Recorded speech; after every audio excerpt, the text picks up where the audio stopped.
Drewcast podcast, where we're about to talk about some serious matters.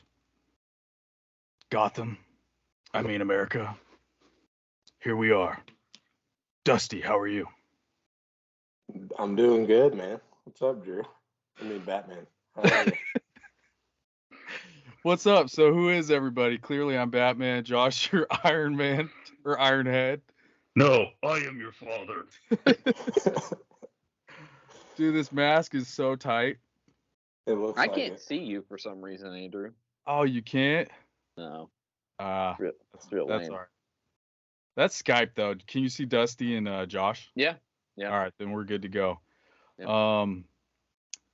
What's good though, guys? How all right, everybody explain who you are. Dusty, you're clearly a psychotic clown. Yeah. Probably with I have Black no Lives idea. Matter. Yep. And then Jaymes, you are? I am a transgender elf. My Govana Melanin, Nice. which is Elvish for well met, my friends. I think I saw you in the new Lord of the Rings. Yep. Probably. That's about how good that show is. You know, a lot of people are talking crap on that show, but I actually enjoy it. Like, I know they spent like $800 million, which is an asinine amount of money on a TV show, but everybody's talking crap on it. Like, but they haven't seen it, but I've seen it. I'm actually caught up. It's a decent show. I don't mind it, but for $800 million, it is garbage for $800 million. I can't breathe. I'm sweating a lot. I'm not gonna lie. Well, all right, go ahead and take it off. I'm gonna be the one that lasts the longest, even though this thing's hot as hell and tighter than. But all right, I'll take it off too. Oh, woo! Yeah, very hot. I feel like I need a fan in here now. Whiskey probably won't help. Whiskey will not help. That's all right. I'm gonna drink it anyway. I'm gonna grab a couple beers too. Oh, that's a good idea. You guys can talk, do whatever, and then when I come back, we'll get back after it. Dusty, I resent you for bringing up repressive tolerance. I've never read it, and I read it, and it was horrible. Yeah. Have you read the whole thing? Yeah, for the most part. I skimmed a lot of it because it's too. Fucking wordy. It is. But like I was saying through the text thread, like if there is a playbook that one political party can run by, that would have to be it, based on everything 100%. That's going on these days. 100%. It makes complete sense. Are you familiar with James Lindsay? James Lindsay is like a personal hero of mine. Yeah. He is a fucking monster when it comes to dealing with the critical theories. Oh, and he just goes so in depth, like I'm not saying I'm a scholar or anything, but no, but he is. I listen to a lot of stuff, and his explanation of it just opened my eyes to a whole different world of what ideology really means when it comes to like the political sphere and how it does and manipulates culture. Like his best way of describing it, it's not a double standard. It's a hierarchy. Yep. It's their way or the highway. Yep. And I say they, not meaning one side. I say they and both sides in general because it's to each his own. There's no clear-cut right way, I think, for politics to really go. It was just, when he mentioned that on a podcast here a while back, and I heard it for the first time, and then I actually read it up. And when it came out in like what? Was it written 60s, yeah, 65, I think. Marcuse. Yeah, 65. Yep. Just an odd era, considering what took place. I've been frame in our country. I've been reading 1985 George Orwell because my brother made fun. Or 1984. Yeah. My brother kind of made fun of me because he's like, "You never read." And I was like, you know what? I'm gonna read this one because I keep on hearing everybody say everything that's going on right now is in the book 1984. And it kind of is. I'm only on chapter 6, but it's yeah, the big brother mentality and the it's definitely George Orwell was a smart guy. Like for him to see So this coming, he wrote a really good book so about it. the next two books that you need to read and put on your list are in the same vein as that one. You need to read A Brave New World and Fahrenheit 451. Those Okay. books are, you'll read those two books because you're going to get done with Orwell and you're going to go, oh my gosh, we're living in Orwell's world. And then you're going to read A Brave New World and you're going to go, oh my God, no, we live in this one. And then you're going to read Fahrenheit 451. You're going to be like, wow, we're really close to that one. So really everything that's going on is a combination of those three books, like combined. My thing is, as long as we're living and not in a nuclear war, I'm happy. Good I'm Lord. getting happy. Like at this point, I mean, I listen to Tulsi Gabbard and Joe Rogan, and it's kind of a scary podcast. I haven't heard that one yet. I love Tulsi though. Yeah, I like Tulsi too. Out of all the Democratic politicians, Not anymore. I was telling myself, like, if she wins the electoral vote for the Democrats, I might vote for her. She walked away from the party. Yeah, I know, because she's actually a good person. There's part of me that questions her because she was part of the Young Global Leaders, which is the World Economic Forum, Klaus Schwab's little Young Global Leaders bullshit. But I don't know how many people are innocent in that group and how many people are actually in cahoots. Like Justin Trudeau, I know he's in cahoots and all that. So she always was fishy to me. There was a picture I sent Jaymes of her holding up the triangle sign in front of the Capitol. And so, like, there's some fishy stuff about her still, but like, who the fuck's not fishy up in that height of power? Dude, in that arena, absolutely. You know what I mean? Exactly. I 100% agree with who that. knows who's a wolf in sheep's clothing? I don't fucking know. Yeah, that is the truth of that for sure. This is the thing I sent Jaymes, if I can find it. Never mind, I can't, so don't worry about it. But yeah, no, nuclear war. Like Josh, I love Josh being in this conversation because Josh kind of calms me down in all these thoughts because he's just like, they're all full of shit. There's flat. Like I love it because like there's a part of me that's like I hear nuclear war. I see how bad this administration is handling the Russia-Ukraine situation and how they're not de-escalating it and they're not trying to push to an agreement between Russia and Ukraine to end this thing. They're more proxy warring it and just using the Ukraine soldiers as their fucking soldiers and sending them money and all that shit. And so, like, how much will Putin how much will it take in order for... Yeah, what's he gonna put up with? Where's the line for him? Where's the line for this dude? I'm very curious to know what the line is for him. And I don't really want to find out. I don't want to find out at all. And for the most part, our administration, they're fine. They got bunkers. They got these high ups. That's what Tulsi Gabbard was saying. She's like, they got places to go. They got survival nuclear apocalypse shit already in place. And the people who will be at stake is the American people. And so yeah, fuck this administration and fuck what they're doing right now. Somebody needs to get in there and settle this, like, at least come, like Donald Trump went to North Korea and calm down the situation. I'm not saying we need to go to Putin's doorstep and calm it down, but something needs to be done in order to de-escalate what's going on in Ukraine and Russia. Yeah, that would be nice. You guys' thoughts? Well, if I'm Ukraine and Vladimir Putin is talking about using tactical nukes, I'm suing for peace. And if that means I'm not Ukraine anymore, I'm not Ukraine anymore. I'm suing for peace so that he doesn't drop a freaking tactical nuke on one of my cities and kill millions and millions of innocent people. And make it no longer livable or sustainable for hundreds of years. At that point, he'll be like Daenerys Targaryen. He'll be just the fucking queen of the ashes, I guess. That's a good point. Yeah, that's a great point. That's a really good point. So yeah, we got this Russia stuff going on. We don't, I really don't even care to talk about it anymore because all it is I saw this meme and it shows a guy pushing, he's at the edge of a beach. He's got a mop bucket and he's trying to mop the sand in the water. He's squeezing it in the thing, and the water's coming out, and then the tide comes back in, and he mops again, and it says, "This is what you look like when you worry about things out of your control."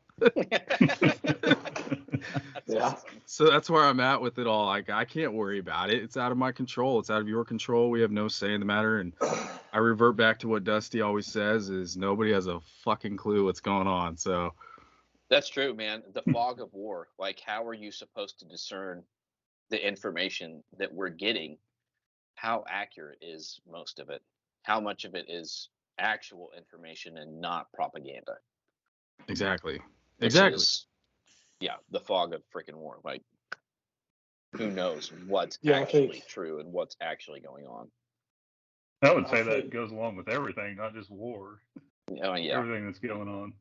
yeah. You're probably not wrong I about think that. I just saw something tonight where it came on the Chiron saying that in order to continue the defense or assault, if you'd call whatever Ukraine's doing in their defense, it costs $2 to $4 billion a month.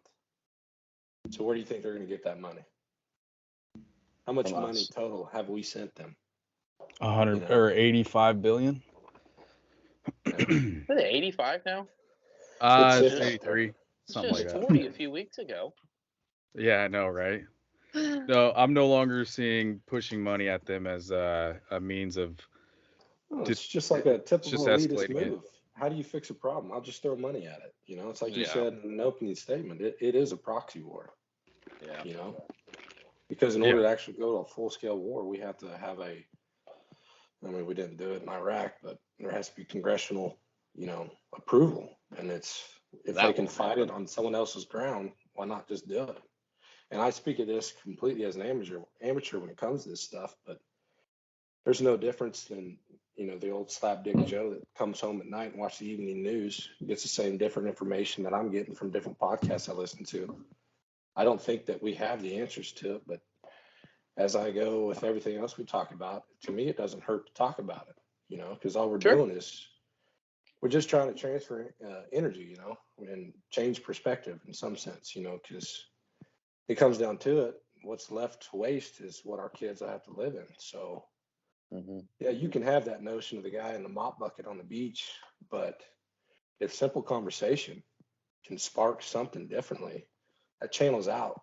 And I believe that changing perspective alone, based on whatever information you're getting, if it's for the good, I think it's positive.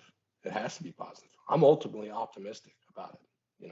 I think you have to be. I think throughout the sands of time, America has proven to go through struggle and strife and, find a way. It's just right now, attitude reflects leadership. So right now it just doesn't look too good.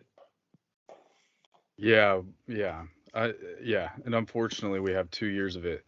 And so what does this November election mean for the future? Like, we're talking to our peers, and anybody who's hearing this is probably in between 25 to 45 years old. And so it's like, I don't vote. If I'm being honest, I'm not a voter. I voted once, and that was the 2020 election. And even this new vote, like, it's happening November 3rd, right? 8th. Yeah, it's coming on. November 8th? November Okay. 8th. Yep. Okay. So what does that mean?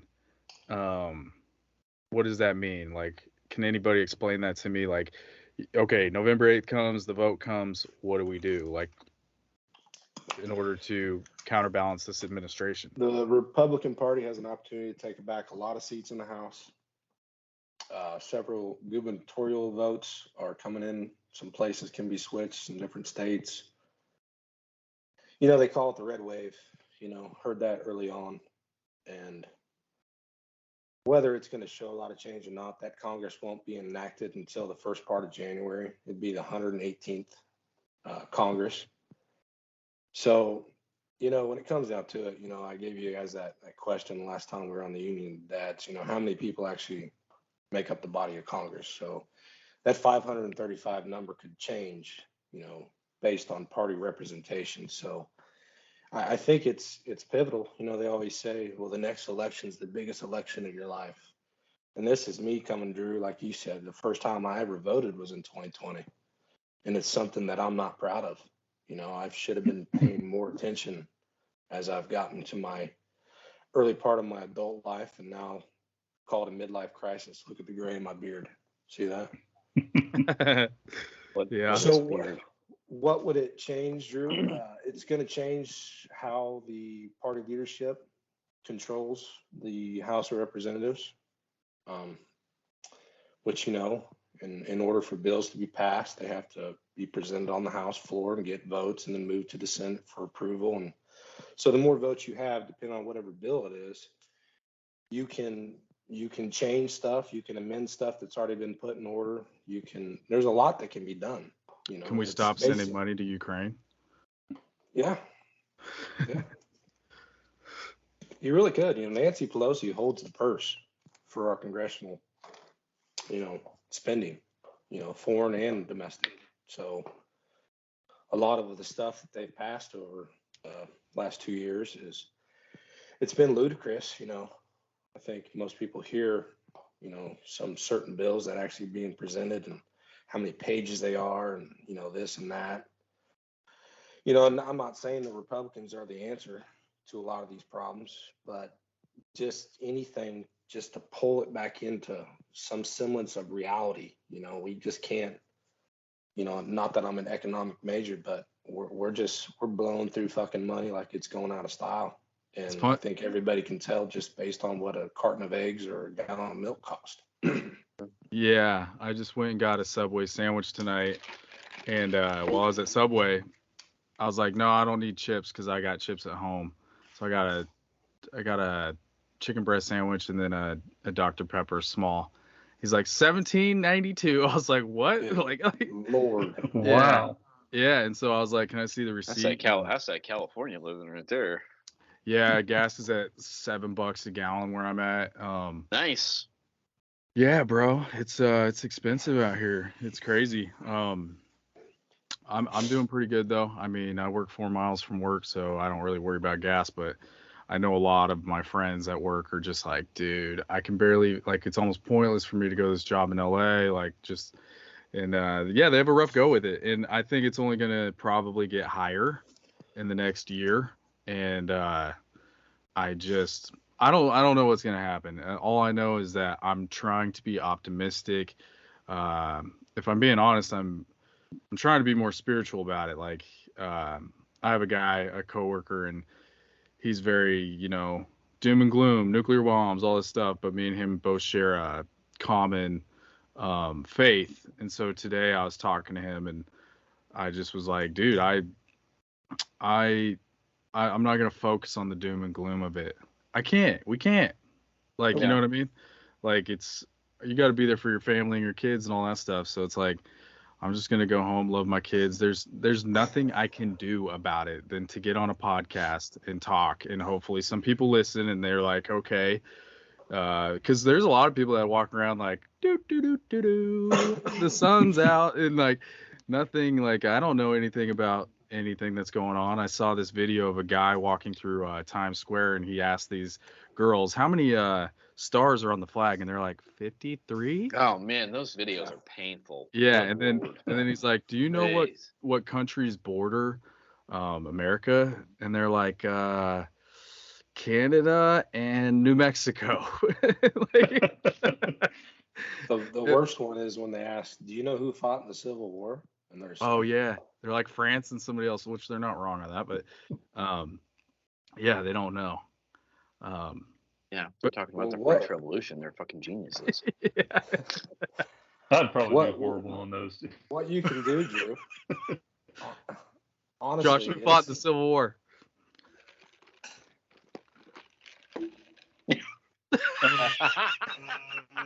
That's on that one. Crickets. Not that retarded, but No, I know, I'm messing with you.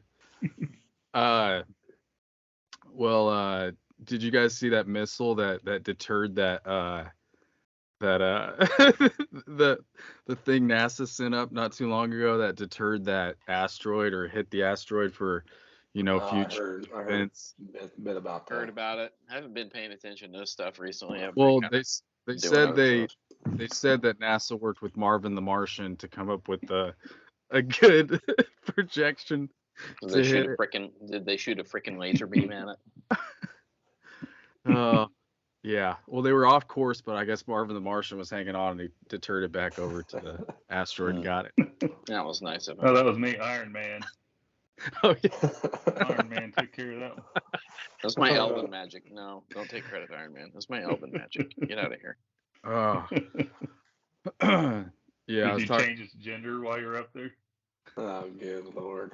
You want to talk? I've been reading up on some of this transgender stuff. I wanted to talk. Oh, here we go. Have you guys heard of I have a tough time saying this name. Munchausen syndrome? Munchausen syndrome. James, go ahead and explain what that is.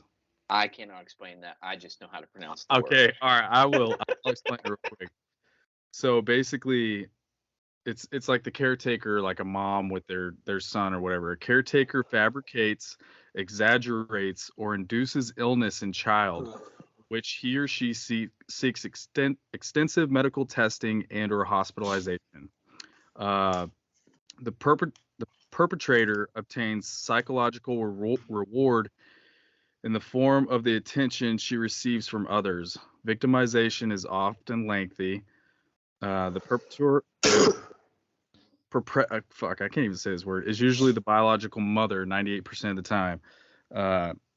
She presents herself as a model parent, and most victims are preschoolers. So basically, it's like, for instance, Kid this constantly right pretending here, to be sick. like this picture right here. I love my transgender daughter or child, and like they just pretend that their child's sick, or they do it in order to get attention. And I feel like a lot of the transgender child movement, the parents that back it are under that sickness. Lots of opinions on that from me. So I'm sure that I don't know if Dusty follows me on Instagram or I don't. Josh. Are you on Instagram? None of them are. No, I'm No? not Okay, on cool. Instagram. So I found a really fun new habit. And it's not fun, actually. It's really depressing. But there's a page on Reddit called r/dtrans. And r/dtrans is a page that is dedicated entirely to people who have transitioned from male to female or from female to male. And they are wildly unhappy with what they have done. The stories on there, Andrew has read some of them, I'm sure, are absolutely depressing, horrible, and horrific in every possible way.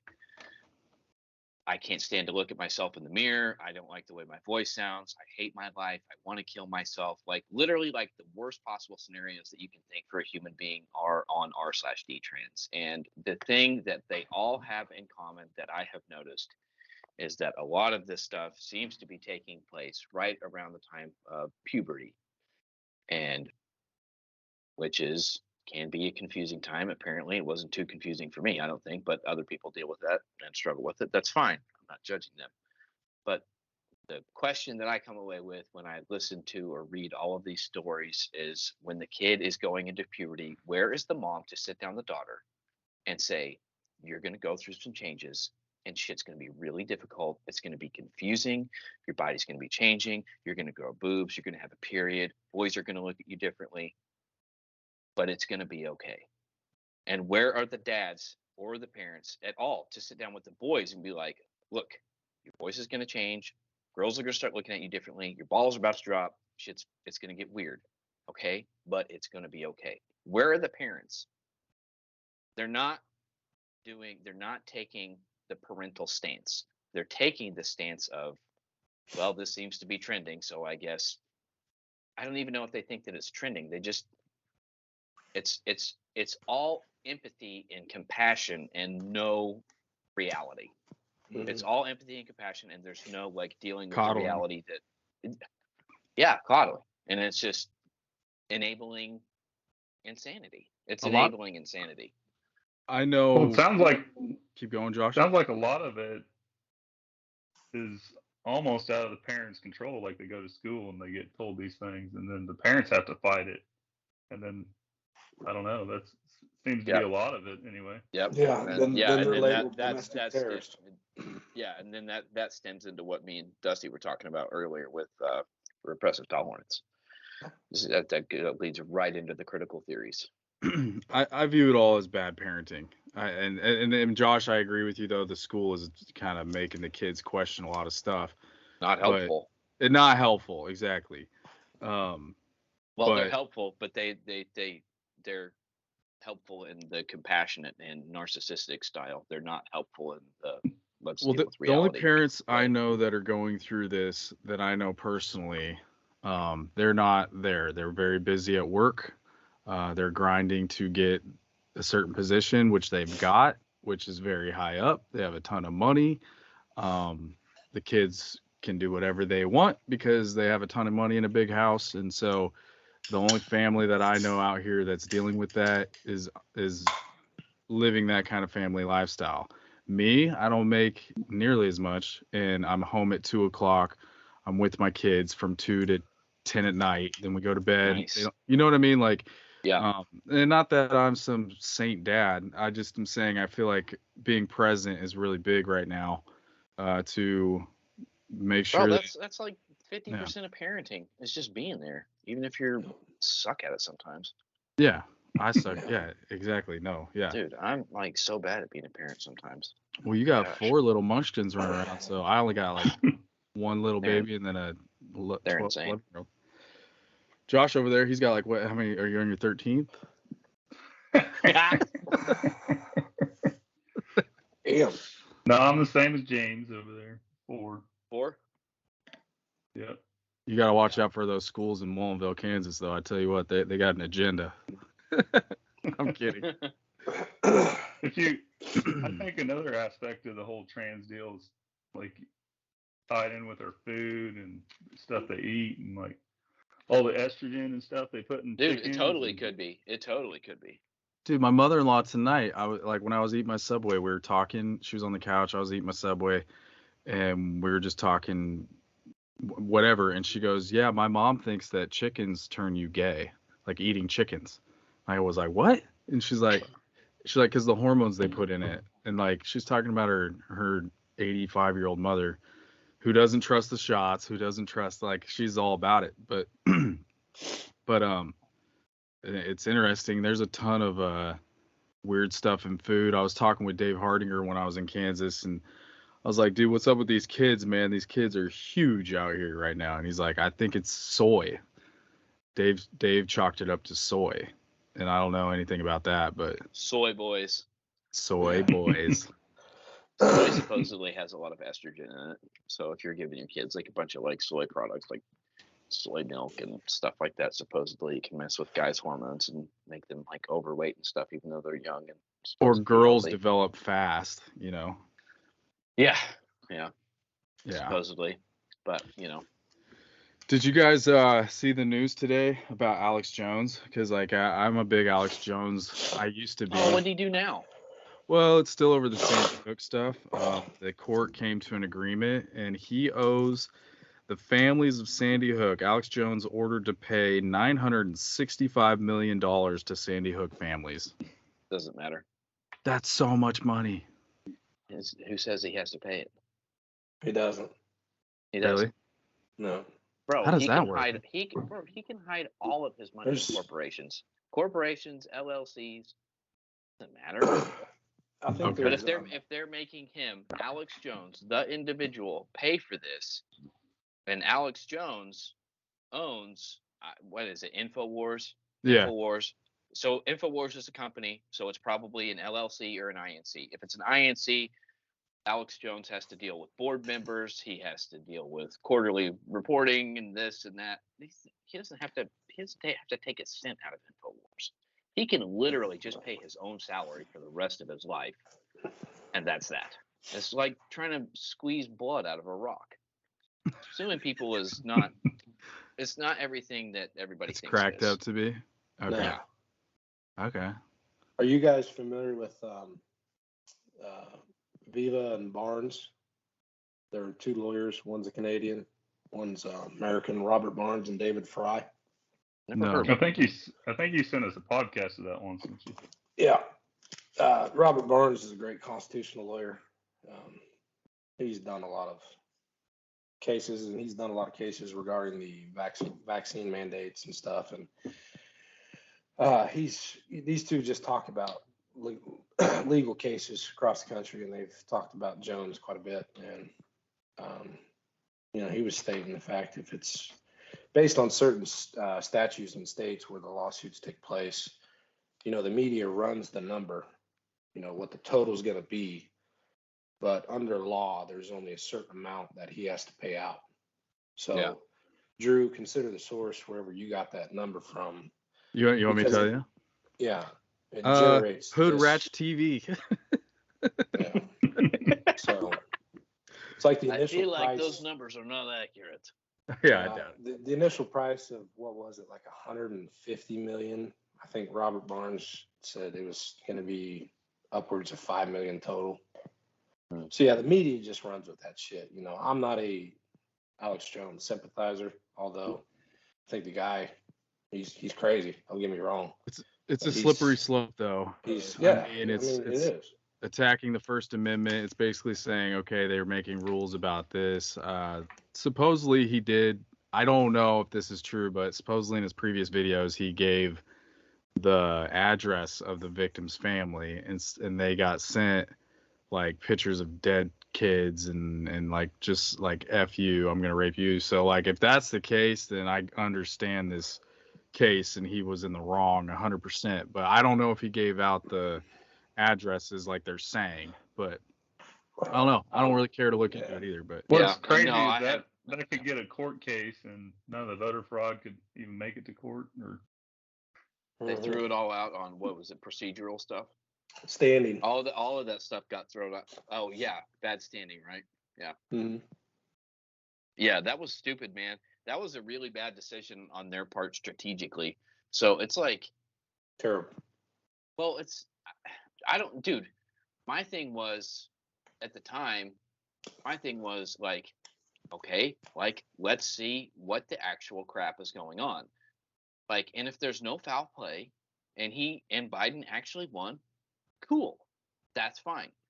But don't have a bunch of weird things happen on the night of and then turn around the next day and be like, it's all okay.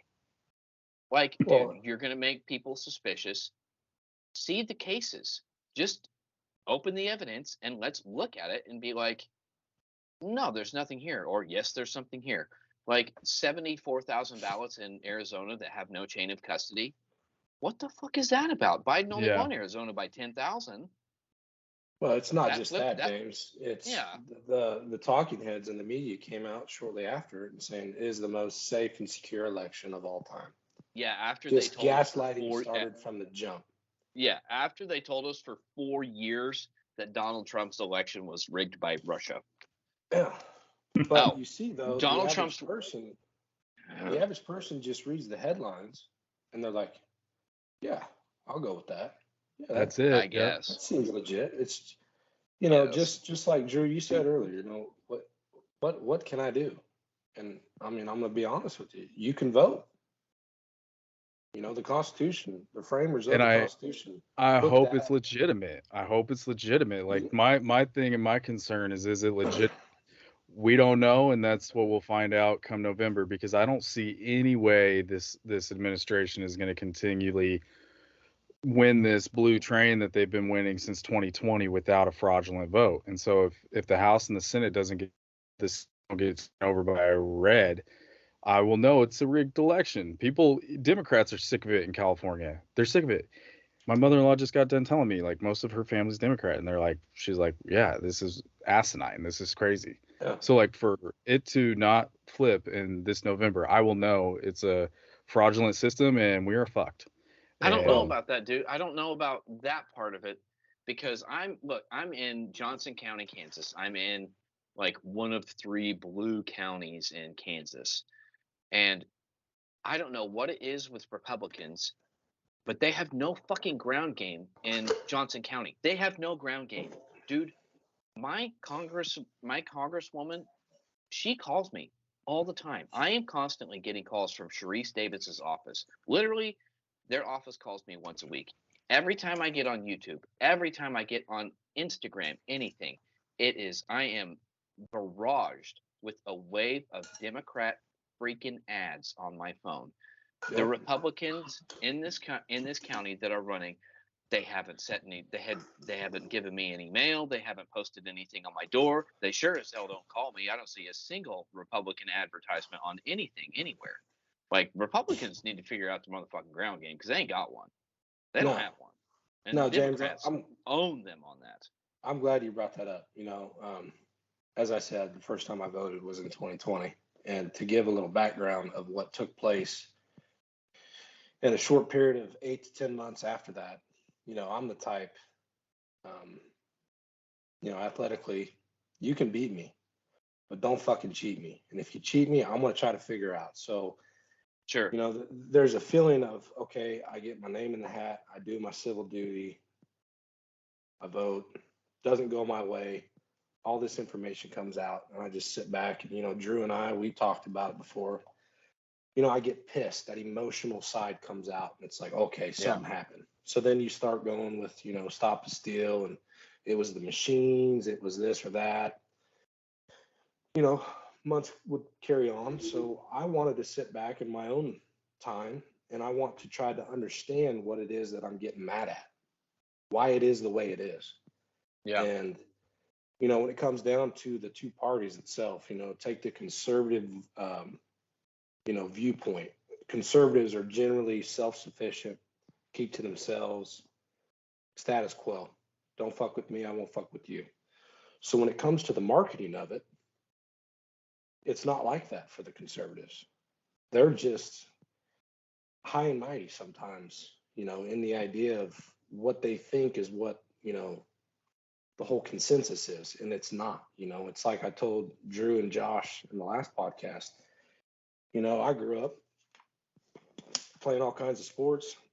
I wanted to be good, you know, at basketball. I wanted to perfect the jump shot. I wanted to perfect a tight spiral.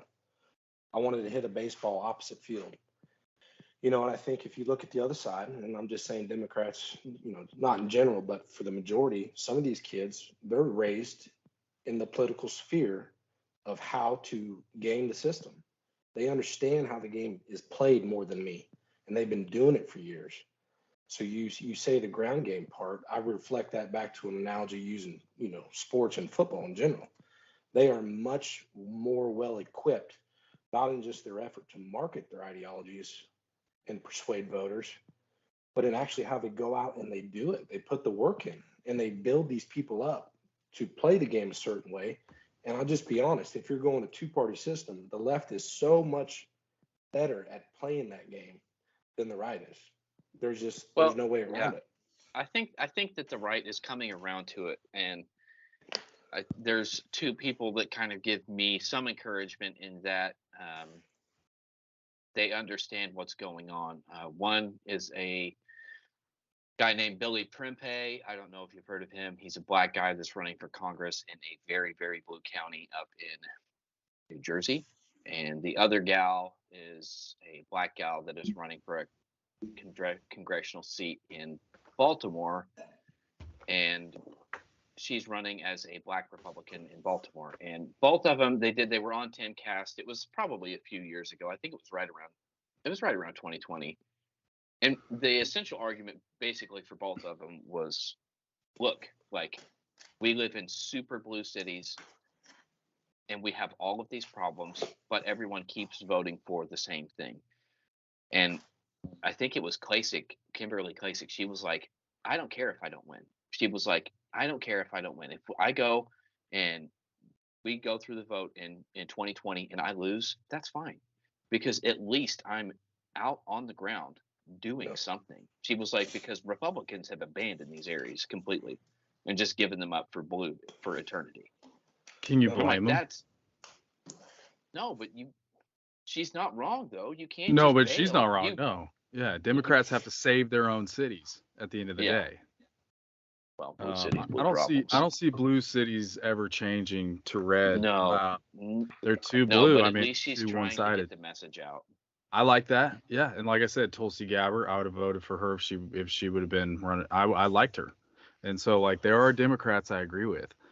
Clearly, she sees this administration and sees the policies that are being made and sees herself get shunned out of the group because she speaks up like that lady you're talking about, James.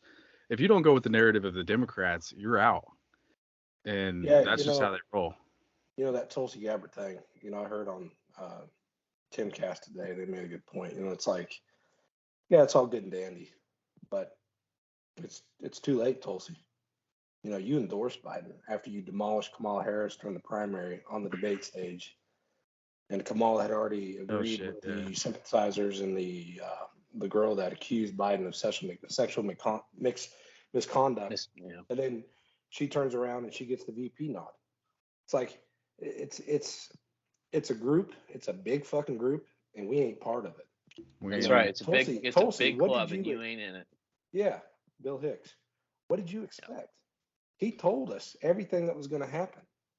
What did you expect? And now you want to come out to get more people to sympathize towards you? I agree with the guys on Timcast today, what they said. It's like, yeah, good for her. I get it. I respect her for that, but it's too late. Too late, yeah. You had a chance. Did you guys see I forget her name. Who's the Candace Owens? Candace Owens came out with a documentary about how Black Lives Matter basically took all that money and like communist organization. Is anyone really surprised? Listen to this. I guess I would have assumed when Black Lives Matter announced that they raised over $90 million, who knows how much over, on the back of the George Floyd riots and the sprees. She's talking to a guy from where George Floyd died. I don't know. It's not here. Everything looks worse than it was. Is it possible that Black America was sort of used as a front, and the emotions that Black America was feeling was used as a front, and this money went probably maybe not to Black people at all, anywhere in the world? So many elements of people who took advantage of the death of George Floyd to stir up the emotions for political gain, for financial gain, and to propagate division, because some of these organizations that raise money, they can only get money if they propagate hatred and division. They are not helping the community. They are helping themselves. I guess. So that was the guy from where George Floyd died. What city was that? Minneapolis. Yeah, it's Minneapolis. He was saying, she was visiting the spot where he died, and she's like, what happened to all that money? Because they're looking at it, and dude, it's just a wreck. And he's like, we saw none of it. And like, she's like, so you're saying this would be a movement just to basically manipulate the African American community of the United States? And he's like, yes. Clearly, large mansions. Yeah. Well, they talk about January 6th. They talk about, what's his nuts is getting sued for $950 million or whatever, Alex Jones. Where is, all the billions of dollars that Black Lives Matters destroyed America? And yet, not a peep, not one lawsuit, not nothing. It was almost like, hey, have a heyday, have a purge, and then we won't talk about it. Repressive tolerance. Repressive tolerance. Is that what you sent us? Ding, ding. Yeah. All right, explain what repressive tolerance is, basically. James, go ahead. So, through my skimming of Herbert Marcuse's essay, to sum it up, the idea is that the right should not even be a thought in your head. And if the right is going to rise up, it's totally kosher and okay to beat down the right with violence. Like, that is completely acceptable. So when you talk about Black Lives Matter, it's literally anyone that talks about it. I hear all of the hallmarks of classic communism. This is communism in action in the United States. The founder, what is her name? Dusty. Oh gosh. Kimberly something. Yeah, Kimberly. I'm not familiar. I've heard it before, but I can't recall it. Anyway, she did an interview on YouTube where she said that she is, in fact, a trained Marxist. Yep. And I think I touched on this the last time I talked to you, Andrew, and I didn't flesh it out as well as I would have liked. The idea and the thing that is so dangerous about Marxism is that it divides people into hundreds and hundreds of tiny little subsets. So you have an identity group, BLM has an identity group, LGBTQ, they have an identity group. And then within LGBTQ, there are like 5 million freaking identity groups. Plus. And then within, yeah, dude. LGBTQ plus. So it divides people up into like these bajillions of identity groups so that you are incessantly, constantly pitted against one another. Mhm. That is the reality of communism. That is the reality of the first few steps of Marxism, is to get everyone pitted against each other. It's not like to find this common cause and this common utopia. That's total bullshit.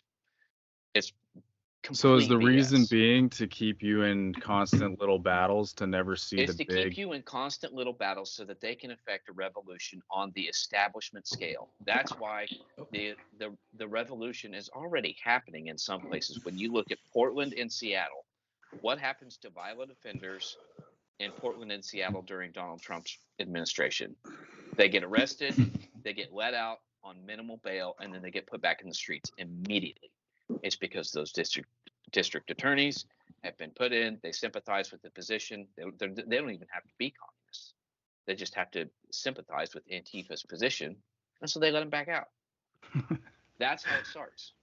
I love Chaz. But what I would say, Good old Chaz. what I Baby. would say is that is used to get us pissed off. You know. Yeah. It's Absolutely, to dude. cause division the other way too. You know. So that if we could wake anybody up in any area, is to see that even from the right side, don't fall for the things that piss you off. For the traps. Don't play on your Exactly. emotions. A lot of old timers.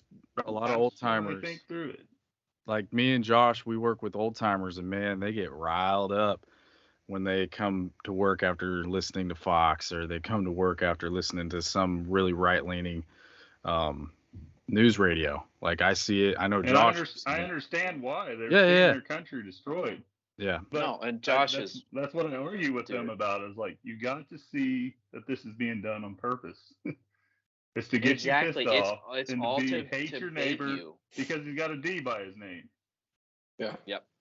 James, Yeah, have you ever heard of the book Rules for Radicals by Saul Alinsky? Oh yeah, Saul Alinsky. Yeah, Mhm. I've listened to the audiobook years ago, but I don't remember much of it. I should probably revisit it as much as I would rather not. My boss was telling me I need to read that one too. Yeah, There's a lot of books I want to read, like Orville or whatever, George Orwell. I just want to read a little bit about what he's going through in the book 1984, which relates to today. It's a small little clip, but it says the society that Winston finds himself in puts forth the slogan, and this is the slogan that's broadcasted on TV, everything by Big Brother: war is peace, freedom is slavery, and ignorance is strength. The meaning of this phrase is to force confusion upon the members of the party. It is a form of propaganda or misleading information typically given by a political party. So we're seeing a ton of that, like right now. James taught me in talking to him on a podcast a while back. He told me that they reverse what something means. Like for instance, war is peace. You know, and no, it's not. But it's not that they reverse it; it's that they change it and they put ownership over it. That's why I said when you talk to someone that believes in critical race theory and they say they have a completely separate definition of what racism means. So their racism, when you think about critical race theory and Black Lives Matter, racism is prejudice plus power equals racism. So if you have institutional power, which all four of us by default have institutional power because we're white and white people have institutional power, we are racist. Black people, supposedly, rather, even though we elected a black president twice, they have no institutional power. And there go, they cannot be racist. They can only be prejudiced. Yep. Interesting. It's weird. It's Marx, dude. It's Marx. The communists did the same thing in Soviet Russia. It's their class warfare. The Marx class warfare is all it's all exchangeable. You can exchange the proletariat for us. So we would be the proletariat. I think I get those mixed up all the time. The bourgeoisie. We would be the bourgeoisie. Bourgeoisie are rich people. They're landowners, and they're well-to-do, basically. So they would lump us up in with that group. And then the proletariats would be everyone that's like critical race theory, Black Lives Matter, LGBTQ. They're fighting against the established order, which is us, for whatever reason. But they're not really fighting against the established order. They are in a way, but to only take control of it so that they can have things the way that they want. Will this constantly just go on and on and on? The revolution never ends. Okay, That's one of the things that Marcuse talks about, is that the revolution is never ending. I think they're always finding a way to fight for something different. Okay. But don't they basically just hijack movements? Like I would say the Black Lives Matter had a legitimate bitch or whatever that they have been discriminated against, like when they're driving in a car or what, so they play on their feelings and get them to, and then hijack that movement or whatever. 100%. So the next is probably transgenders. Like they're gonna really hijack that. And, it's whatever. It's whatever they have. Popular, it seems. It's whatever that's gonna take the wind at the moment. Nobody cares what consenting adults do in their bedroom. Nobody cares. No. I don't. Literally, none of my business. If you want to go to a doctor and chop your wee off, knock yourself out, bro. I don't care. That's nuts. Have you guys seen the surgery that they do on that? No, and I'd rather not. I have. Please don't. And it's basically like peeling back an orange, or not an orange, but a banana.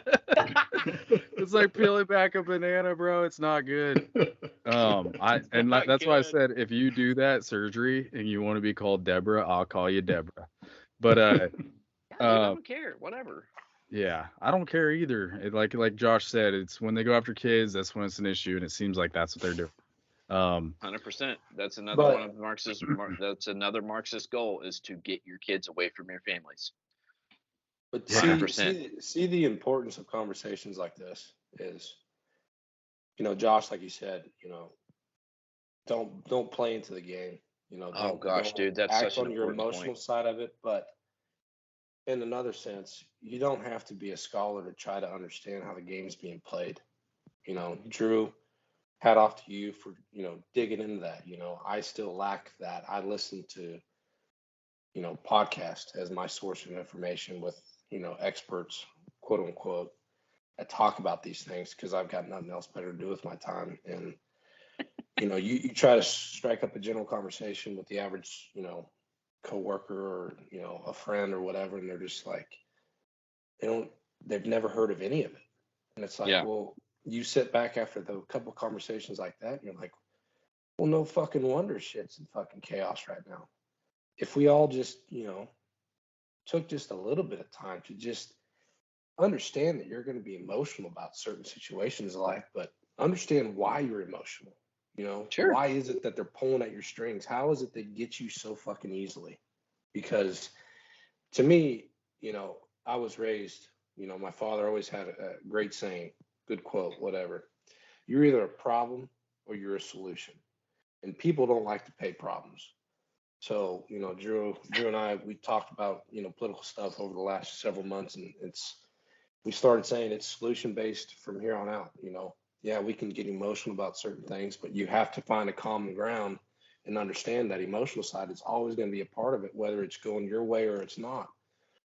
But the more we talk about stuff like this and learn about what Marcuse is talking about and the repressive tolerance and what Marxism actually is, and it's not shit we were taught in school, and we weren't taught that for a reason. Communism not being taught in schools is, in my very humble opinion, one of the biggest crimes ever. I know, and I've said this before, the Nazis did a lot of really horrible stuff, but they are fucking teddy bears compared to communists, because there's no There's no line for communists. No. If you disagree with the ideology, you're going in a gulag. And I don't care what happens to you when you get in there. You can work for 10 years and you might come out, or you might starve to death. I don't care. Your kids were taking those. Bro, 100 million people have died in the name of communism. 100 million. Yeah, Hitler was horrible and he killed 6 million people. Got it. But he didn't kill 100 million. And he didn't do 60 million in Soviet Russia. That wasn't him. That was Stalin. Yep. And it was their own people. There's a big part of me that is a lot like what Josh was saying, like, dude, politics for the birds. Like they're all bullshit anyways. There's a big part of me that says that at the end of the day. And I'd rather, if the earth is flat, I mean, that's the biggest lie. But like, what I'm trying to say is you get to a point where you're just like, is there any point in looking into this shit? Because it seems so out of our control that so that you can be prepared, man. No, I mean, and possibly change the minds of our local politics. And like, you got to start local, like Josh said in the last podcast. And so it's good to educate yourself to see what's going on and understand the Marxism and everything else. And technically, our country is under attack to become communist, I think, to compete with China and to compete with everybody else, because communism works really well in competition. No, it doesn't. No, it doesn't. You don't think? No, it fails at every level because they try and control every aspect of their economy. It has failed every single time. Why do you think the Chinese government went around to people's doors during COVID and welded their doors shut? Because they didn't want to stay in their fucking apartment. Yeah. State-run economies will fail. They always do. Okay. Free market systems You work. think people who have freedom just have more zest for life and they're willing to fight harder for it? Well, they're conditioned to it. They're used to it. Yeah. It's the idea of you live with this kind of freedom, and whatever your freedom is the fact that we have this conversation here. You get to get up and work your 9 to 5. You get your weekend off. You get to go have fun with your family, do whatever you want, leisure time. It's not like that around the world. No, I know this. It's just not. That's almost more dangerous because we think we're free. Exactly. But we're actually in a slave system. Hell yeah, we are. So I'm not saying we're not better off by any means. We're way better off. Right. But I'm just saying that as far as like the average Joe is a slave and they don't know it. Okay. And this leads into my next conversation I wanted to talk about. I was talking about it with Dusty. Careful, you sound like a Marxist. Well, me and Dusty, we were talking yesterday. I used to watch movies all the time. Like and Dusty would go to the movie theaters. I'd call him and he'd be like, "Oh, I'm going to go watch Ad Astra in theaters now." And I used to just really be impressed by Brad Pitt, Hector and Troy. You know what I mean? Like all his cool movies. And, I know a lot of my friends would identify with movies and be like, dude, I want to be like Matthew McConaughey. And I want to Ad Astra like, is a really cool movie. I liked it a lot. Yeah. A lot of people, there was really mixed good. reviews, but I loved it. That was a very, very well told story. So, I saw a movie with Brad Pitt. What was it? World War Z. I watched it like 2 nights ago. Yeah, that's a good one too. Yeah, hell yeah. I was telling Dusty about it, and I was like, man, I just am not as impressed with, like, if I saw Brad Pitt walking down the street, I'm saying before COVID, I'd have been like, oh, that's Brad Pitt. Like now, I think I'd just be like, I wonder if he's a controlled opposition. You know what I mean? Like, is he part of is he part of the propaganda? Like, is he part of that Hollywood system that's absolutely fucked right now? And so like, it's just things have changed. And I was talking to Dusty about it, and like, I was like, what actor do you think you could trust?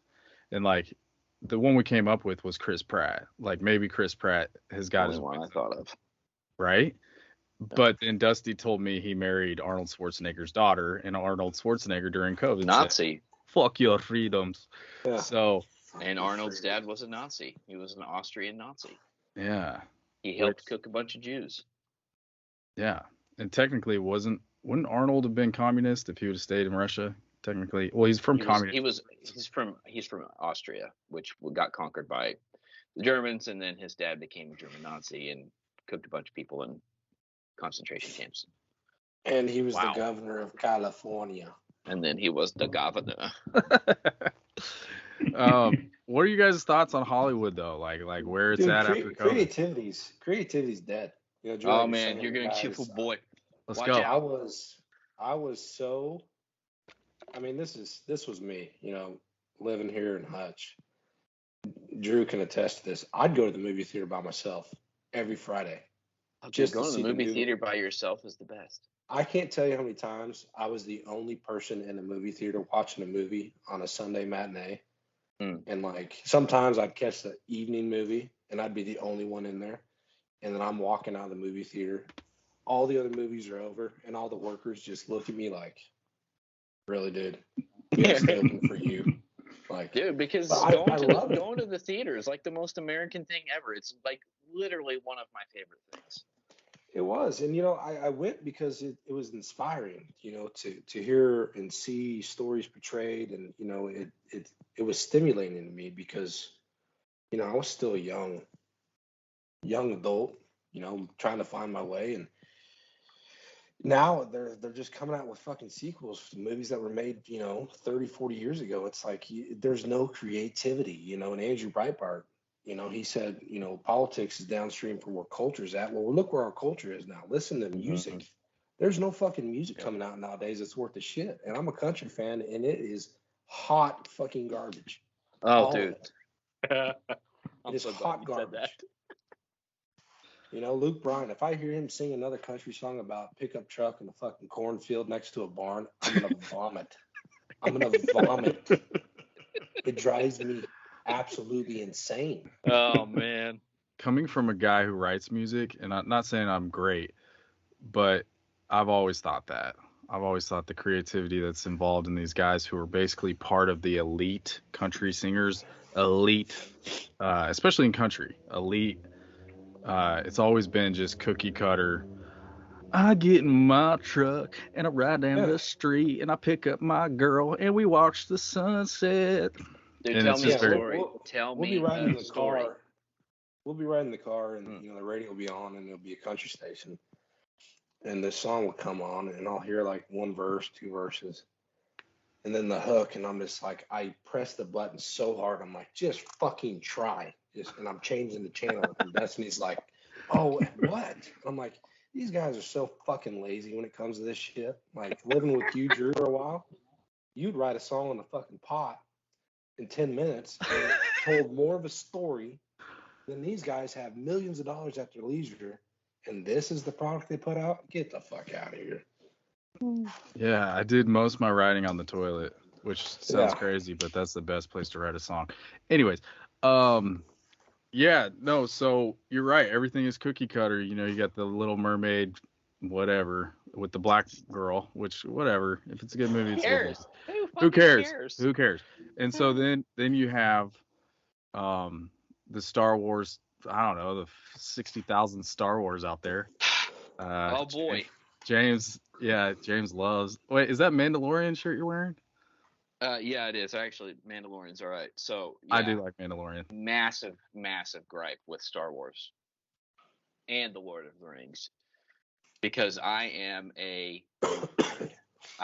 deep down in my core a very, very large nerd. The state of storytelling is in very, very piss poor condition, and if you start to analyze things, just even on the surface, the storytelling aspect from Star Wars, George Lucas, 1 through 6, fucking fantastic. Anakin's arc is really good, and so is Luke's arc. Their character arcs are very, very well done. Anakin is probably one of the most well fleshed out tragic characters in cinema, in my opinion. And then you get into the sequels, and they've got characters doing things that make no sense, and they're not at all in line with what their characters were in the previous movies. And the biggest, most bleeding obvious example I can think of that is Luke Skywalker. You're talking about a character that grew up on a farm And in the Empire, he found out that the world's biggest villain was his dad, and he got his hand chopped off. And then instead of giving up hope, he went back to his dad to try and convert him. He was the last person alive that still believed in Anakin. And literally, in the middle of fighting him, he threw down his lightsaber in front of the most evil person in the world, which was the Emperor, and said, "No, I will not fight you. I am a Jedi, like my father before me." And then in the fucking Last Jedi, he sensed badness in Ben and said, "I'm going to kill you in your fucking sleep." It makes no sense. It's horrible storytelling. And he's like, "Shit, I was going to kill this kid in his sleep. I think I'm going to go disappear for the next 20 years. It's retarded. It makes no sense with what his character was. It makes no sense with what George Lucas intended the stories to be. It's retarded.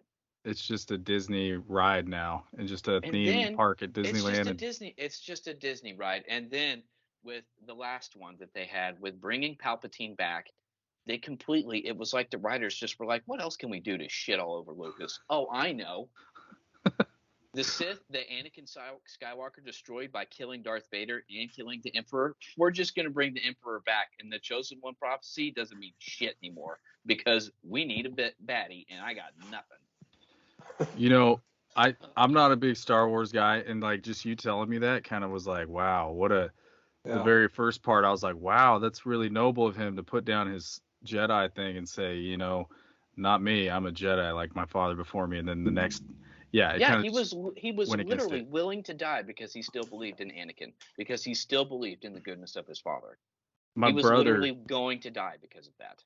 My brother is like you. He's really into Star Wars. I had a Sweden friend. First of all, if anybody's still listening, I apologize. The last 3 weeks, I had a guy that was supposed to be on. He canceled. I had another 2 guests that were supposed to be on. They canceled. So anybody who's wondering, like, dang, you're pumping them every week, that's what's happened. I've just had cancellations. So thanks, you three, for coming on. We could have canceled? Easily, yes. I tried. Josh tried. Yeah. Josh, what do you think about what do you think about Star movies and stuff like that, Josh? Like, I've never watched any of them. No. I'm just saying from your theory of the flat Earth. Like, I've asked you before, what do you think space is? I have no idea because I haven't watched it. No. I think he's talking about like Hollywood people, like the stars. Oh, okay. Well, Hollywood stars or what? Hear me out. Let me rephrase the question one more time, okay? Because I have friends at work. Because I vouch for. We need Lane to explain. Yeah, I could call Lane right now. I told him, I go, hey, be on standby for a phone call. But what do you think space is, Josh? Like you have your theory of the Earth and what it is and your reality, and what do you think space is? Okay, so I don't think there is a space like as in they describe, like, because according to them it's like this giant, massive, endlessness, and the way I see it is just like the stars, the sun, the moon, they're all local, and I believe that there's a firmament over the earth, and the Bible describes water being up there, and so they're just lights in the sky as far as I think. And what's beyond that, I have no clue if there is anything beyond that. It says that heaven's above. Yeah. So if you're going scripture wise, I mean. So I follow a guy. Hey, you gave me an answer. So yes, it answers the question. I mean, so as flat earthers, we try not to speculate what we don't know. Like, I could make up some bullshit and tell you, but I have no idea what's up there. You could send a car out in outer space?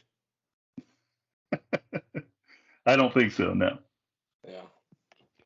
Yeah, that's a pretty funny picture that Elon Musk posted of some car randomly out there. You guys keep talking. Electric. It was a Tesla, supposedly, so. I've got this guy that I follow on Instagram. He's the only person. Crap, I gotta switch Instagrams. But he's the only Let me look up this guy, and then I'm gonna share a screen and show you some pictures, Josh. This guy is Cosmic. For anybody listening, if you want to look him up on Instagram, it's Cosmic, COSMIC _background, and he is a badass at taking pictures of. There he is, of taking pictures of the moon. In very detailed form. My computer's going super slow right now because the Skype thing, but let me try to share screen and I will go through these pictures with you guys because I want you to see it, Josh, because I have so many questions to ask you. Let's see if this works. Yeah, start sharing. This one right here. Do you guys see that screen? Hey, there you are. Now I see your face. Okay. Do you guys see these pictures? Yeah. Yes. Yeah. Okay. Let me go through. He said he saw, Josh, he said he saw the spacecraft that hit the asteroid. That's this one, but I'm not even gonna, I could try to play it. Let's see. Yeah, that's My computer is very slow. So that's supposedly the explosion that took place. It seems highly unlikely that he would capture that, So considering the vastness. look of at these space. pictures that he takes of the moon, though. They're ridiculous. The moon is very fascinating. See that? Do you guys see how clear that is by chance? Supposedly, Yeah. it's made out of titanium. Look at this. Like, these are pictures he took, and like, it's fascinating. It's a lot more colored than I thought. Oh I was yeah, just- no, his camera's legit. Like, I like don't I see any said, footprints. I know that's what I said. I wrote, "Where's the flag?" Oh, jeez. James, do you think we went to the moon? Yes, I do. Okay. Anyways, this guy's a savage. But what's this, Josh? So, for instance, you say, you know, this is a picture he took of deep space. So there's the light. I don't think so. No. No, that's legitimately a picture he took. No. Maybe he added color and stuff to it. You Yeah. don't take colored pictures with telescopes. It's I don't know. black and white. His telescope's pretty billy. Maybe you're right though. Maybe he did. But I don't know. Like, these are like. So James, I gotta ask you a question. All right. So we went to the moon. 1972 in December was the last time we were on the moon. I don't know. That's when it was. Why haven't we been back? Well, I don't know. Why bother, first off, I guess. What's the point? What are we getting out of it? What are they picking up some fucking rocks and bringing them back? It seems kind of like a waste of money at this point. But I know where you're going to go. You're going to go to the camera guy, right? The camera guy that they supposedly left behind. Your favorite, but you liked Ad Astra, right, James? I like what? You liked Ad Astra, the movie. That was a fantastic movie. Okay, Going into the depths to save your dad. That's a great story. It is a great story. And what's the premise at the beginning? They have a flight to the moon base. And then I don't remember because it's like 4 years since I've seen it. Well, basically, in the movie, the first mission he goes on, it's not even that big of a mission. It's more like taking a flight. He's out the thing. They go, "Do you want chips or whatever? Do you want a drink?" Like, there's flight attendants on the way to the moon because that's such an easy projection to go to in that movie compared to Saturn. But so Dusty had a question when I was talking about, you know, if we could go to the moon. It's kind of weird that they say, you know, did they destroy the technology, or was it we lost the technology, but we're gonna go to Mars? Yeah. Is that the same? James, like I said. Elon's the one that wants to go to Mars. Well, hold on, Josh.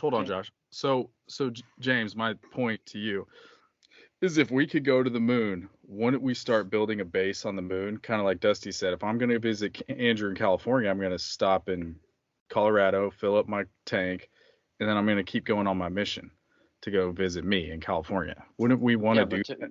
Yeah, but to what end? To make a base on the moon so that way we could refuel a rocket and basically reset. I don't know.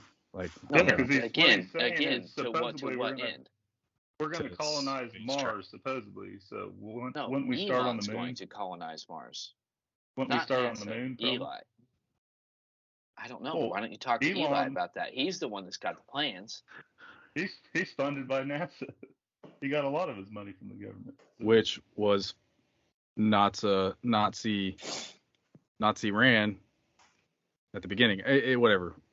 We don't have to get too far into it, but No, No, How no, much yeah, did we there's- How much did we subsidize him? We seriously gave money to SpaceX? yeah, Oh yeah. Oh, Jesus fucking Christ! yeah. Oh, It's cool. north of That's what we 200 need. Is million to or something like that. yeah. It's a good thing we're putting the fucking billionaires on welfare. That's always nice. But Drew, This I is think this it's is this a is good. the Go ahead. It's that aspect of our politics is probably one of the biggest gripes that I have, is the fact that we have created a permanent welfare state of billionaires. Yeah. They will forever be hitting up the taxpayer for money. I watched a documentary one time that talked about all the stuff that the government funds, and found out, much to my surprise, that we give $327 million a year to Google. And that was like 10 years ago. What the fuck does Google need with my money? They're like a multi-trillion-dollar company. Eat my ass, Google. You don't need my money. I'm sorry. I think maybe they figured it out. ExxonMobil does not need my money.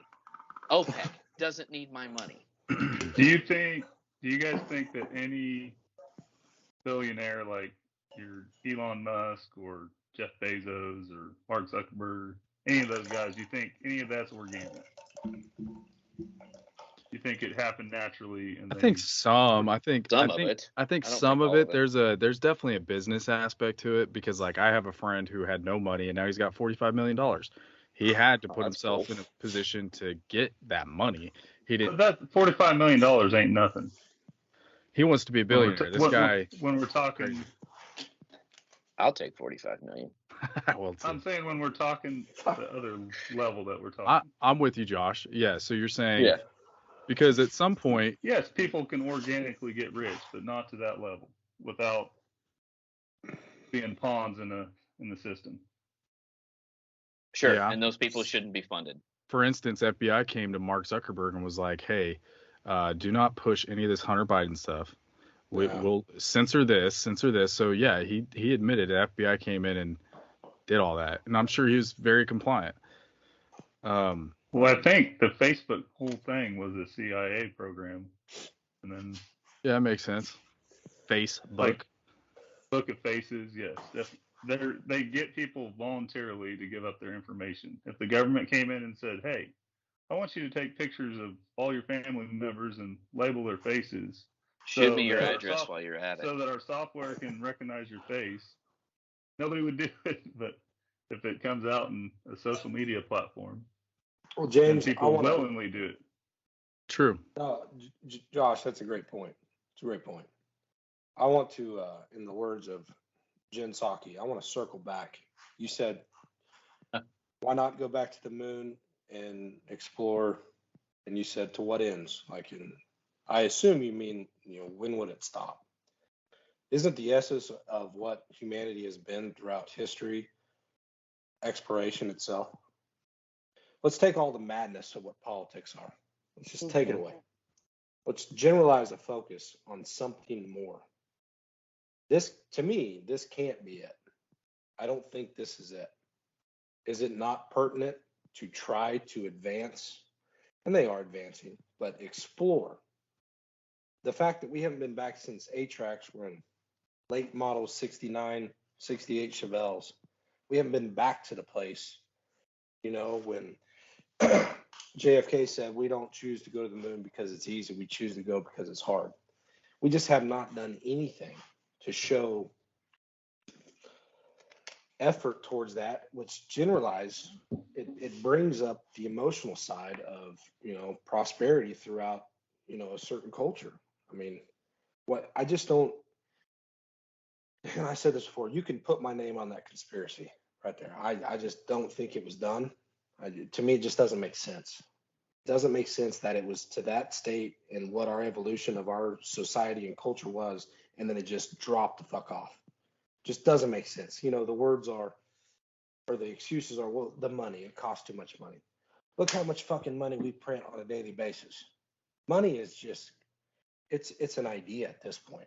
We all agree that paper is worth a certain amount of a value, right? We set those standards. It's to me, so much could be done.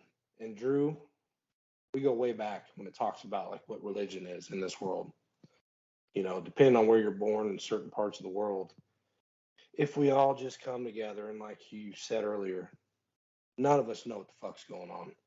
But if we all can find some focal point to put all this energy in and just try to achieve a certain goal like they did in the 60s, look at all the advancements that were made in technology after that. Why have we not done that anymore? Yet we revert back to this shit and we just argue and we bitch and moan about shit that is so complex in the sense that it's hard to understand, right? I mean, we all can go outside. And I said this, I believe, Drew, in our podcast on maybe the last Union of the Dads. Joe Rogan had a bit. If we all lived underground and there was a 6x6 inch window and you could see the stars, that would be the most visited spot in all of the world because of the fascination of it. Why are we not striving for that anymore? And yet we're down here just measuring dicks, arguing over ideologies and shit. To me, it sounds like it's planned that we're not doing it. It's not the money. Either it's a lie and they know something we don't, which is more than likely, or they just don't want to advance, how we as individuals or as cultures or as, countries, view the possibilities. What does Sam Tripoli say all the time, Drew? They try to tell you you're less than what you really are. Yeah. And I think politics itself is generalized around that point of view. And I think if you really try to generate positive emotion, there's got to be something to strive for. It's like, is it the endless cycle of, trying to win primaries and general elections and this and that? I just think it's got to be more. And if we've done it before, why not do it again? Well, after Harry Stamper and AJ Frost saved the Earth in Armageddon, there was no need to go any further. Just kidding. James, I'll send you a documentary on the moon landing. I've probably seen it. It's about 3 hours long. I haven't seen it. I can guarantee you I did not sit through anything for 3 hours about the moon. So, well, if you can sit through it and at the end you still think we went to the moon, then I don't know what else to say, but congratulations. I've been thinking to myself, Andrew, I don't know what you did, but I can't see anybody now. But you. Don't worry. I can see. I can see you. Yeah. I think it switched from James to you after I did share screen. Well, I can see you. That's about it. You can see me? I'd rather stare at James and Dusty than you. Dude, so to switch from like talking about space and stuff and I'm not allowed a rebuttal? Yeah, I want a rebuttal from James. Oh, my bad. Rebuttal, baby. So my argument, and I once was I don't think we went to the moon person as well. My argument for this is very simple, and I tried to keep most of my arguments Occam's razor, baby, simplest solution. Why we didn't go back and why we're not continuing to go, I don't know. I think that's a really good philosophical question, and it would be nice if we could answer it, but I can't answer that part of it. But the reason that I do think that we went to the moon is because in the 1940s, after we lost the war, or after we won the war, not lost, wow, talking about World War II. Well, some people say we lost. Well,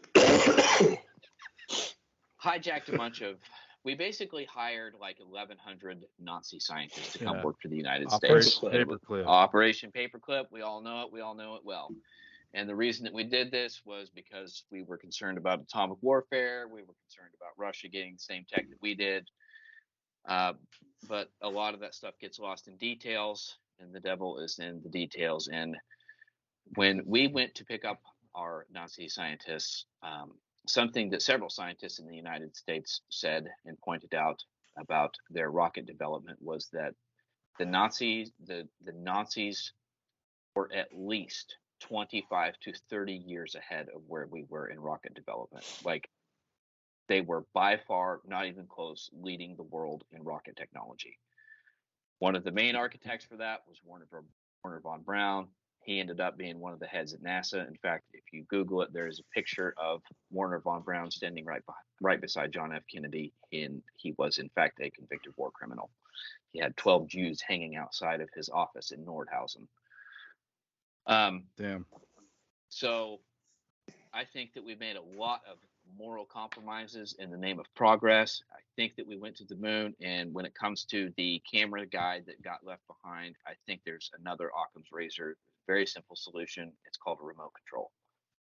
And when you talk about technology and you talk about the advancements of technology, something that always gets lost on the normies is the fact that whatever we see in front of our face, whatever we have, whatever we're dealing with right now, these cell phones, whatever it is, you can best bet that DARPA and the United States government are probably 10 to 15 years ahead of what we have and what we're dealing with.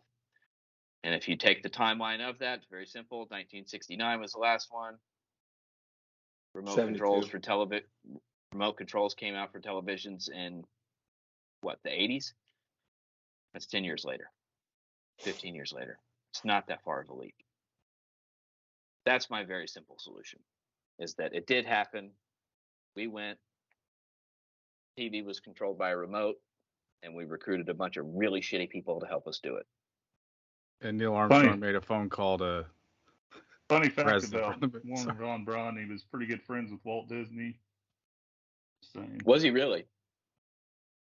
I did not know that. Pretty sure all of them were tied in together. They're probably the elites of their time. You want to know what he put on?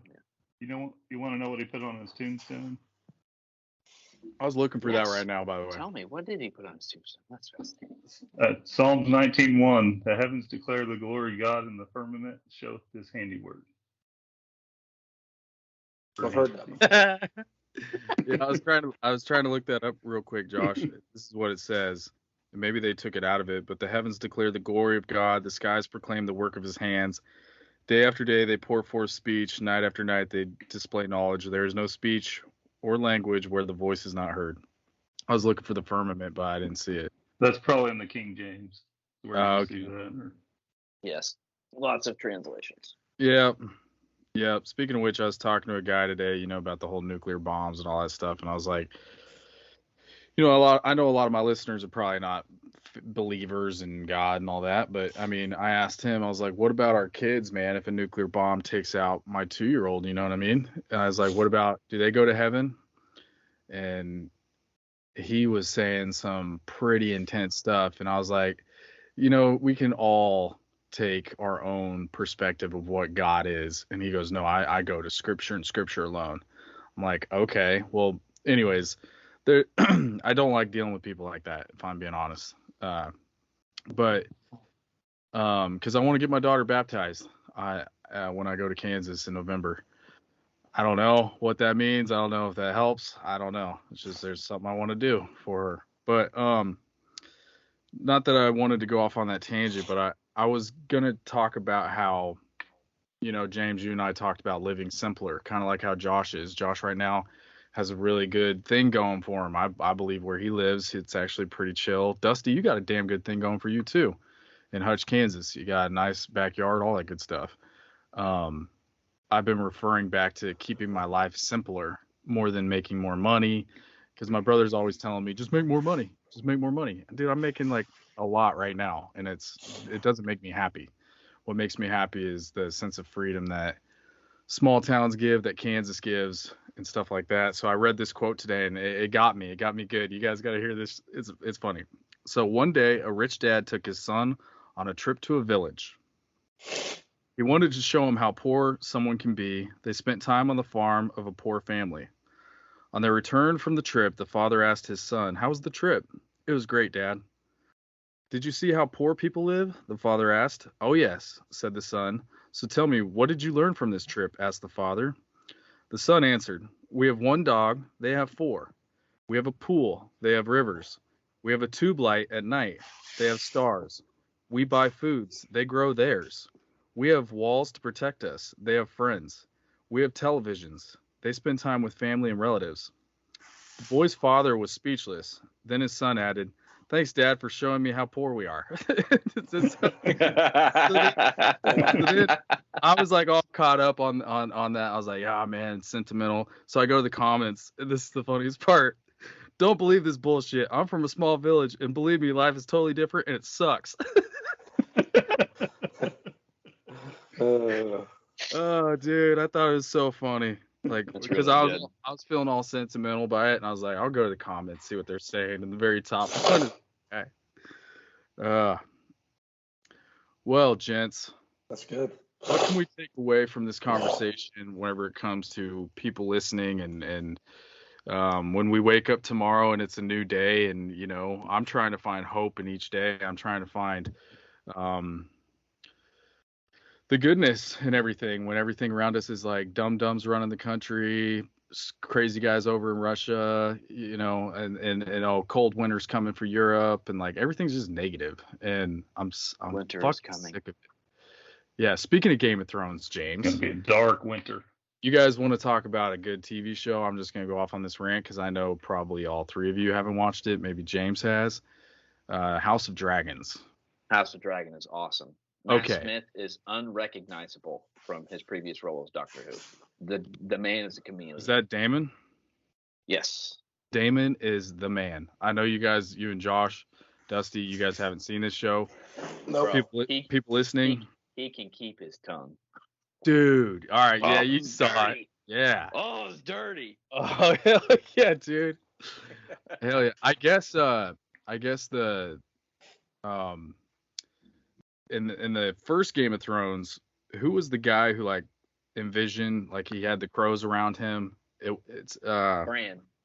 Yeah, it was Bran, but who was before him? Oh man, I used to know the answer to this. I sent it to Lane. I just want to say something real quick because I think you'll like this tidbit fact. Well,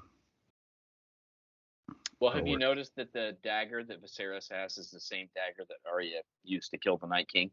Yep, it's passed down generation to generation. Yeah, super cool. That show is awesome. So is this a prequel? Yeah, bro, it's on HBO. It's basically the development of the Mad King, right? Oh, okay. No, it's like several hundred years before him. We'll probably see him in the series though at some point. I don't know, man. They're gonna have to jump forward like 300 years, 200 years. Damn it, I think Time traveler. I love Either time way, travel as a concept. It's very all I wanted to say was Daemon is the man, dude. Daemon is the man. Anybody watching that, he makes the whole show. Dusty, Dude, I'll give you my HBO login so you can watch it. How about the testes One on of my Daemon top to liver? walk up to that dragon and take Aegar when he was like 12? I'll give it to you too.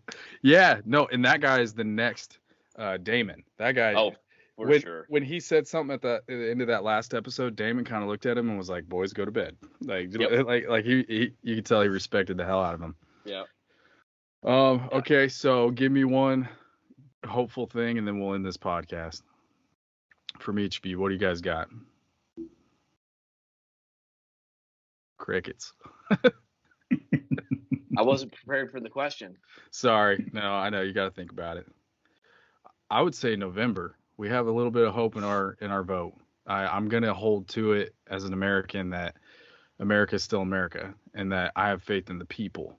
And I would love to see a shift come November of better things to come rather than a continuous snowball of this lacking of hope and lacking of good leadership. So I find hope in that. Yeah, I'll pony back off that. I think it's, be optimistic. Try to be as positive as you can.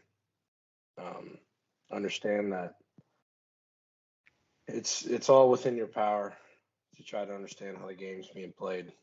If you choose not to, I understand it. I get it. It's not for everybody.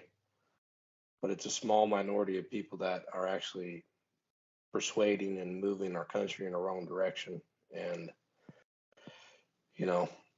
I just, being one that only voted once, I just say, try to educate yourself on what you vote for. If it's something you choose to do, know it's your sacred, right to have that opportunity to put your name in the hat. And if that's not it, just try to be good, try to be for the good, because this is inevitably a good versus evil fight that is taking place.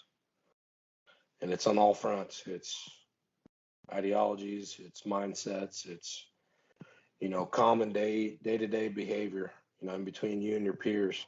And it's easy to take the emotional side and, just rattle the cage, which I'm very good at doing. But it doesn't take that much more effort just to help, somebody you see in need, or give just a good little sentence of a pick me up for somebody. Perspective for me is everything. Anything you can do to try to positively affect someone's perspective, I think you can go a long way. Attitude too. Sorry, go Josh. I would say like the positive of COVID, I think, is they overplayed their card. I think they woke a lot of people up. That's the good thing I see. The internet got away from them. Yeah, tough to put that genie back. Tough to put that genie back. Part of COVID was depressing to see how easily people in my area were persuaded. But then at the same time, I see that people are waking up, I would say. It showed a lot of people's true colors, Yeah. And I think we can all attest to this. It's loved ones, close friends, how easily persuaded people can be. We didn't get into any COVID talk, but I sent you guys that message today about the Pfizer executive coming out and saying they never tested for the efficacy against transmission. Oh, a $1 billion company. A $1 billion company was corrupt. Yeah. Is that what you're telling me? Yeah. The slogan coming out was safe and effective. Remember that? Did you hear what happened October 10th here in California? California makes it illegal for doctors to disagree with politicians. Basically, it's not really with everything. It says the statute instructs that it shall constitute unprofessional conduct for a physician and surgeon to disseminate misinformation or disinformation related to COVID-19, including false or misleading information regarding the nature and risk of the virus, its prevention and treatment, and the development, safety, and effectiveness of the... Yes. Yeah. And that's all brought forth. The decision making on that is a board of 15 people, 15 members. 7 of those members on that board out in California are not even practicing medical doctors. Yeah, we can't really talk about it much because then it'll get taken off YouTube, so I kind of stay away from it. I mean, we all know the gist. All my people know the gist. And if not, listen to Deplorable Janet podcast, because she'll educate you. But Jaymes, you got any last words, brother?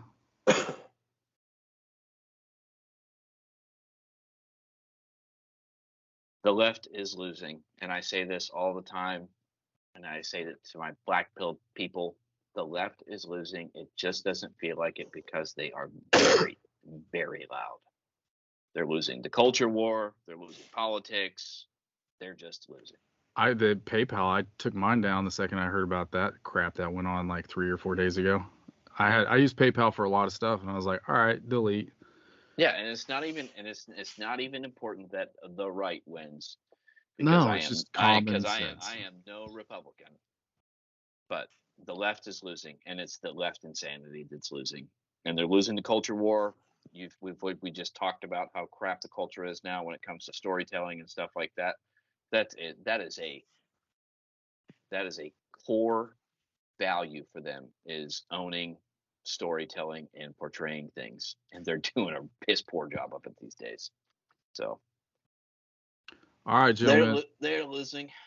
I like it. And hopefully, at the end of the day, humanity wins. That's all that matters. In Europe, here, everywhere. Well, love all you fools. I appreciate all you guys taking the time out of your day to come on and shoot the Appreciate shiznizzle. you, dog. Yep. Dusty, we'll do the picks tomorrow. Josh, I'll probably give you a call to do a double picks with you guys for the football. But everybody listening, if you could keep rating, subscribing, telling a friend, that'd be great. I got 2 podcasts coming up next week and the week after that. That should be pretty good. It's going to be different. One of them's on a serial killer that I actually met in prison in 2019, the Toolbox Killer, and I'm gonna tell his story. Wow. Him and his companion Clarify who did it. that, Drew. You didn't go to prison. You were working at the prison. Yeah, I was. Yeah, no joke, right? I was working at San Quentin Prison down in San Diego in December of 2019, and me and buddy Josh, he's a sheet metal foreman. I had to put a grease duct in to their main. I had to weld a grease duct for their kitchen, so it was in the center of the prison. When we went in, they said, "Hey, you're on your own once you're in there. There should be a guard, but if anything breaks out, you got to take care of yourself." So right away, I was on edge. So the first guy I see is this guy mopping, and he's like 79 years old. And the prison guard was like, "Hey, toolbox, you got to da-da-da-da-da." And I was like, "Why'd you call him the toolbox?" And he's like, "He was one of the toolbox killers." So I'm going to tell the stories of what him and his accomplice did. It's pretty heinous. It was a tough. I don't know how people do murder podcasts. I couldn't sleep for like 3 nights after researching it. But anyways, that's in the future with friend Derek and his friend Vanessa. And then I got Jeremy and Lane coming back on with my cousin Chase. Yes. So we'll be talking about technology and all that good stuff. But you guys, I love you. You know, the dads. And you guys keep kicking ass and being dads. And we'll do this again, all right? You know. Right on. Love you, Peace. fools. Peace, everybody. Peace. Bye.